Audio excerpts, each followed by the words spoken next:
Cinema తీయాలని కోరికగా ఉందని, ఆయన ఒక్క ఛాన్స్ ఇస్తే చాలని తమిళ దర్శకుడు అశ్వథ్ మార్మూర్ తన మనసులో మాటను బయటపెట్టారు. మహేష్ బాబుతో తను ఎందుకు సినిమా చేయాలనుకుంటున్నాడో కూడా మార్మూర్తి వివరించారు. ప్రదీప్ రంగనాథన్ హీరోగా అశ్వథ్ మార్మూర్తి దర్శకత్వంలో తెరకెక్కిన లవ్ రొమాంటిక్ ఎంటర్టైనర్ డ్రాగన్ ఈ నెల 21న తమిళ్, తెలుగు భాషలో విడుదల కానుంది.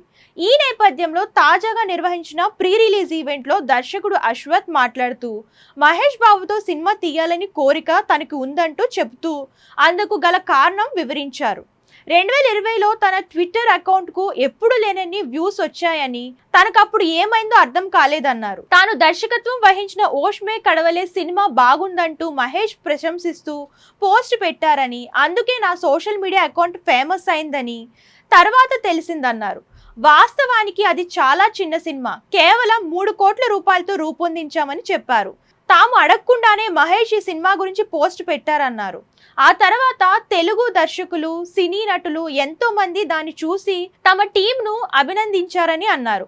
అప్పటి నుంచి మహేష్ ఒక్క ఛాన్స్ ఇస్తే చాలు అతనితో సినిమా చేయాలని అనుకుంటున్నానని అశ్వథ్ తన మనసులో మాట బయటపెట్టారు. ఈ దర్శకుడు కోరికను మహేష్ బాబు తీరుస్తారో లేదో చూడాలి.